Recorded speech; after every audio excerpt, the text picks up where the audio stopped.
Professor Pallas here with the course wrap-up for Week 10.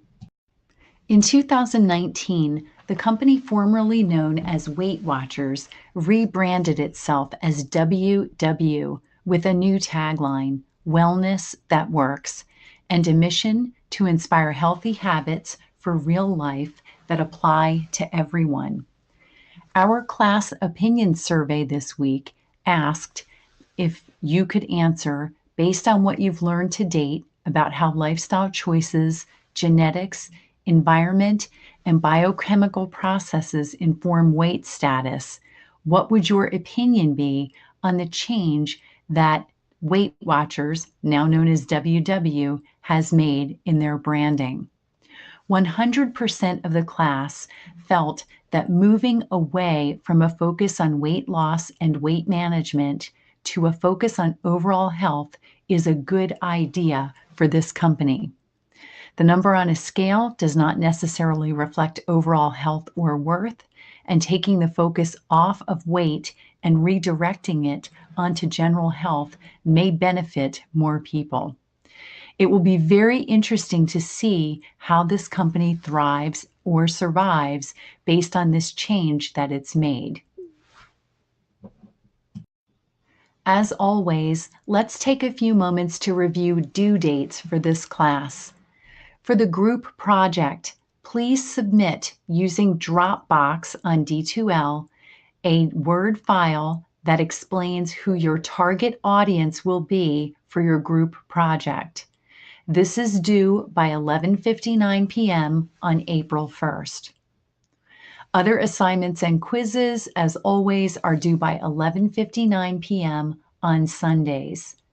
Group discussions, the initial post is due by 11:59 p.m. on Wednesday night, and your 2 peer responses to group members are due Sunday night at 11:59 p.m.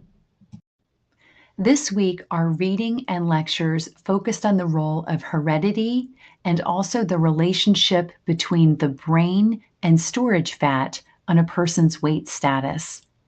When we specifically look at the relationship that exists between adipose tissue, the brain, and a person's weight status, we are learning more and more that a relationship exists.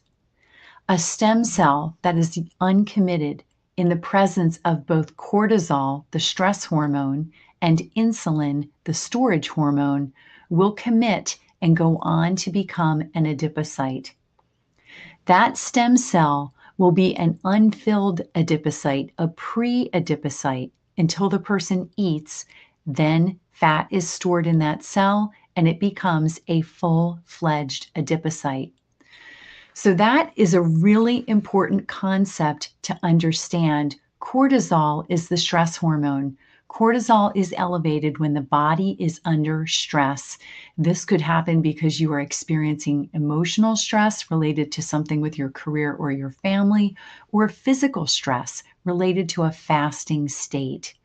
Insulin, the storage hormone, this is elevated in the body when the body is detecting that it needs to store more food. That's why we call insulin the storage hormone. Again, in times of fasting, insulin levels may be higher. So it's important to remember that relationship and how adipocytes can grow in number throughout a person's lifetime based on what you put the body through. Adipose tissue growth is regulated by lipoprotein lipase, and it's promoted by insulin.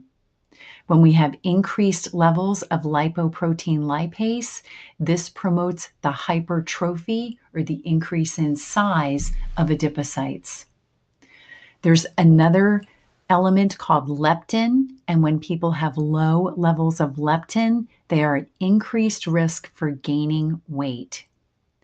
Additionally, we covered the concept that obesity is a chronic low-grade inflammation state.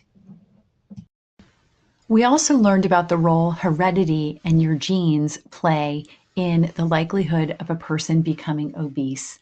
Obesity is a complex condition, and it is influenced by a variety of genes.